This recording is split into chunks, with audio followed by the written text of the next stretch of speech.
दाल माश मिर्चों से भरपूर है। सारियाँ मिर्चें मैं ही पा ली हैं लग रहा है। असल चीज़ होगी वो इनका शोरबा ही होता है। बोटी ऑलरेडी है हमारे पास, लेकिन इसको हमने सेपरेटली रखना है।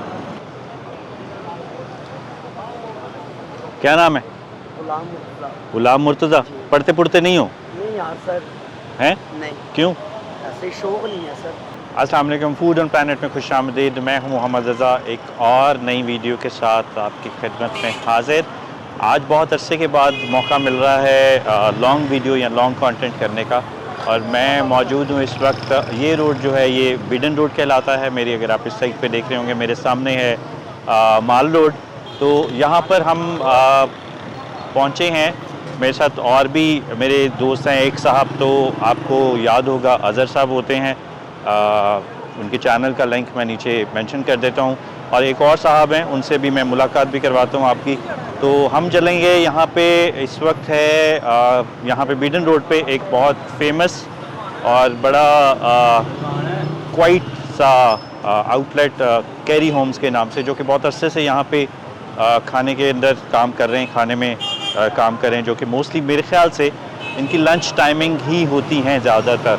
तो चलें चल के देखते हैं इनके पास क्या क्या, क्योंकि ये मेरा फर्स्ट टाइम है कि जो मैं इनको ट्राई करूँगा।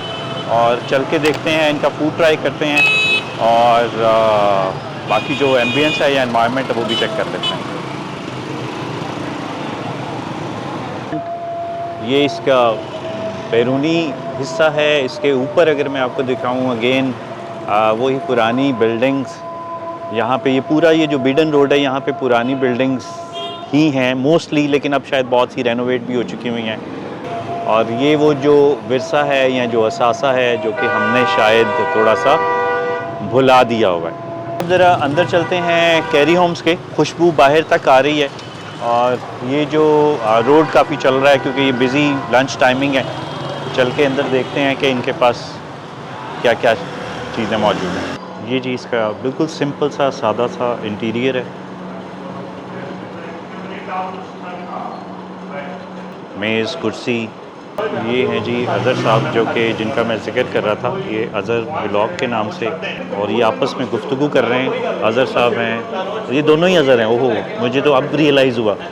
कैरी होम्स आपने क्या कॉन्सेप्ट बना, क्या जहन में आया, किस तरह से आगाज़ हुआ हजूर उसका? अर्ज़ ये है कि पाकिस्तान बनने से पहले जी मेरे दादा जो थे वो हिंदुस्तान के तीसरे बड़े मिलिट्री कॉन्ट्रैक्टर थे। तो जब यहाँ आए थे तो कैंट में घर खरीदा। मकान लेने के बाद किसी तरीके से उनका यहाँ इस हिंदू से टकरा हुआ। ठीक है।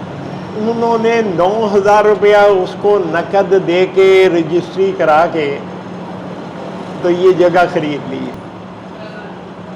RO रिहेबिलिटेशन ऑफिसर थे मलिक गुलाम जिलानी। मेरे एक मामू थे, उनकी मेरे मामू से दोस्ती थी। वो जब रिहेबिलिटेशन के सिविल लाइन्स एरिया के वो कब्जे दिलाने वाले हुए तो उन्होंने जाके वो मेरे मामू से कहा, उन्होंने कहा जी मैं तेन इत्थे 2 मेज़ां दवा देना। तो उन्होंने 2 मेज़ें दिलवा दी। तो फिर उन्हीं के ज़रिए ये जगह अलॉट हो गई। कॉन्सेप्ट यानी कि उस वक्त यही था कि जी हमने यहाँ पे खाने पीने का काम करना है, खाना पकाने का। नहीं, आइसक्रीम से शुरू हुआ। Okay, carry homes ice cream. ठीक है। ठीक है जी। और सारा मटेरियल स्विट्ज़रलैंड से आता था। जो पहला कुक मेरा आया था, अल्लाह जन्नत नसीब करे, तो उसने मुझे ये कहा कि मैं सऊदी अरब में रहा हूँ और मुझे ये अल्लाह की तरफ से ये एजाज़ हासिल है कि मैं खाना काबे के अंदर गया हुआ। मैंने कहा आप मेरे मुलाज़म नहीं होंगे, आप मेरे बुज़ुर्ग हो। मैंने आपको बुज़ुर्ग के तौर में रखा। ये जो भी आपकी चीज़ें यहाँ पे दस्तयाब हैं, ये पहले दिन से है या वक्तन फ़वक्तन चेंज होता रहा? तकरीबन 2-4 चीज़ें चेंज हुई। ठीक है। इसलिए कि मेरी दादी जो थी, उन्होंने, मेरे दादा को शौक़ था राजे महाराजे के कुकों से रब्ता करने का, और जो चीज़ अच्छी होती थी वो कहते थे आज करा के मेरी बीवी नू सिखा दे। ठीक है। तो उनको कुछ चीज़ें पता थी जिसकी वजह से हमने अपनी मर्जी के साथ, क्योंकि तो खबर ही नहीं थी कैसे रेस्टोरेंट चला है। रेसिपी जो है खाने पकाने का तरीका, ये शेफ़ लेकर आया या आपने भी कुछ उसको रहनुमाई फरमाई? नहीं, वो चूँकि हमने दादी को देखा, अपनी नानी को देखा, अपनी माँ को देखा, अपनी आपा को देखा, ठीक है जी। तो हम शुरू से यही करते थे कि ऐश रूटीन तो नहीं हटना। अच्छा जी, ये तो थी गुफ्तगू जो कि ज़ियाउल हक साहब कर रहे थे।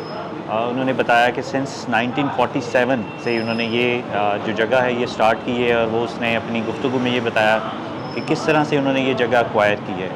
और 1955 में, मेरे ख्याल से 50 या 55 में इन्होंने फिर ये पहले ये आइसक्रीम से स्टार्ट किया, और आइसक्रीम के बाद फिर उन्होंने अब ये खाने का जो भी निज़ाम है वो चल रहा है। मेन्यू में इनके काफ़ी आइटम्स हैं, जिसमें कि मटन करेला, मटन मसाला, आलू गोश्त, मटन पालक, और चिकन की भी वैरायटी है, और एसेसरीज़ भी, पुदीना चटनी वगैरह, ये वो सारा कुछ अवेलेबल है। तो मेरे ख्याल से it's a very good place. अब डिपेंड करता है टेस्ट कैसा है। हमने कुछ चीज़ें म्यूचुअली अंडरस्टैंडिंग से कुछ चीज़ें ऑर्डर की हैं जो कि आना भी शुरू हो गई हैं, और जो इसमें जो रायता और उनका जो एक ख़ास सिग्नेचर सिरके वाला प्याज है वो भी आ रहा है, तो वो भी मैं आपको दिखाता हूँ। तो मेरे ख्याल से अब बातें तो बहुत हो गई हैं, अब खाने की तरफ तवज्जो देनी चाहिए। अच्छा जी, मैंने अभी ये अपना पहले वाला शॉट चेक किया था, प्रॉब्लली उसमें कोई फोकसिंग का इशू था। मैंने यूजुअली मैं चेक नहीं करता, जो बन गया वो बन गया, बट सरप्राइजिंगली चेक कर लिया। तो मैंने कहा चलें एक दोबारा, क्योंकि पीछे लाइट ज़्यादा है और टेक्निकली ज़रा ये आर्टिफिशियल इंटेलिजेंस इन कैमराज में यूज़ होती है, तो वो ज़्यादा ही कोई इंटेलिजेंस हो जाती है। बहरहाल हम लस्सी की बात कर रहे थे, अब मैंने ग्लास इतना कर लिया पी के, it's so refreshing and very wonderful. अब मैं दोबारा चेक करूँगा कि ये क्लिप सही बना है या नहीं बना। नहीं जनाब, खाना आ गया है और सब लोग, और ये जनाब तंदूरी पराठा, और इसके बाद आ गई वो जी सादी रोटी आ गई है, मटन कौरमा आ गया है,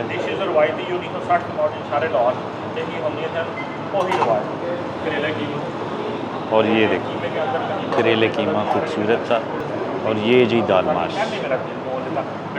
मटन कौरमा है ये, जी जी जी, लुक एट दिस, ओ हो। ये कौरमा से कम मुझे भुना हुआ गोश्त ज़्यादा लग रहा है, मटन मसाला या मटन। और इसके साथ जी हमसाए में, मटन कौरमे के हमसाए में है जी दाल माश, और उसके हमसाए में है जी करेला कीमा, और ये मटन है। लें जी, अज़हर साहब ने इफ्तिताह कर दिया दाल माश का, और मेरे ख्याल से भी मेरा भी पहला ही इफ्तिताह दाल माश की तरफ ही जाएगा। ये प्लेट से करते हैं हम ढक्कन साइड पे ऑलरेडी, एंड ये आ गई जी हमारी दाल माश, मिर्चों से भरपूर है, सारियाँ मिर्चें मैं ही पा ली हैं लग रहा है। ले जी, पहले तो हम करेंगे इसको टेस्ट। अच्छा, अभी हमने वो चेक नहीं किया इनका सिरका। नहीं जी, ये आ गई है हमारे पास तंदूरी रोटी। सबसे पहले सादी रोटी के साथ ट्राई करेंगे अपनी दाल माश।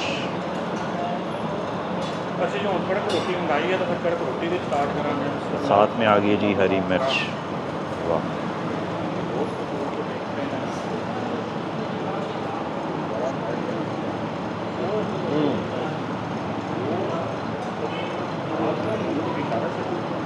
Your flavor is too good. Very nice flavor, very decent flavor. और जो दरमियान में जो हरी मिर्च का फ्लेवर आया ना, आउटस्टैंडिंग। आलू गोश्त भूल जाएंगे, माश की दाल ट्राई करें। माश की दाल तो पहले है ही।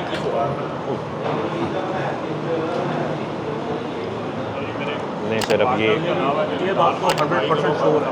करेले माश की कीमा। दाल ऐसी कहीं नहीं मिल सकती। अब ये करेले कीमा की बारी है ट्राई करने की। माश की दाल और अगेन वही सादी रोटी अपनी, ये देखिए।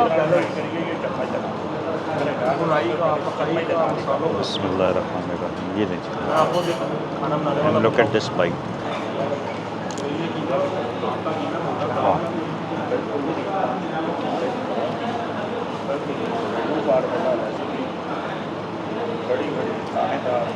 यार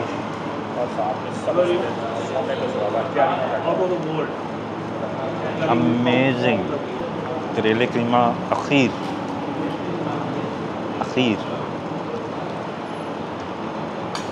तो इससे अच्छे करेले कीमा शायद मैंने खाए हों कभी, बट मुझे याद नहीं आ रहा। Mind blowing sir. उनके नज़दीक ये है जी कोरमा, बट मेरे नज़दीक मुझे ये लग रहा है भुना हुआ गोश्त, मटन।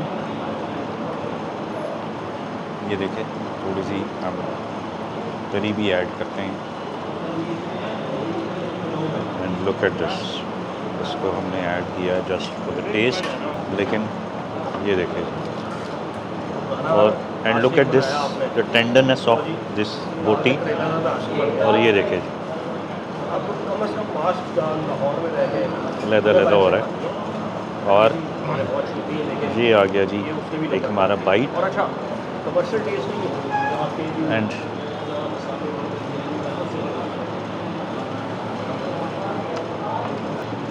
इनका जो मटन वाला जो भी है कोरमा या जो भी आइटम है, दैट इज़ फाइन। मेरे ख्याल से जो दाल माश ने और जो मटन ने कैप्चर किए ना अटेंशन, वो शायद ये जो मटन कोरमा है ना वो ग्रैब नहीं कर पाया। ये है जनाब इनका शोरबा। आलू गोश्त के शोरबे में सबसे पहले हम ट्राई करेंगे, जो असल चीज़ होगी वो इनका शोरबा ही होता है। बोटी ऑलरेडी है हमारे पास, लेकिन इसको हमने सेपरेटली रखना है ताकि ये मिक्स ना हो जाए। ये आ गया जी शोरबा आलू गोश्त का। अब यहाँ से हम लेंगे एक गरम रोटी का कड़क नवाला।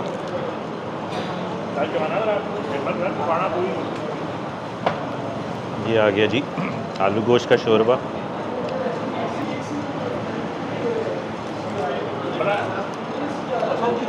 आलू गोश्त is also very nice, very nice.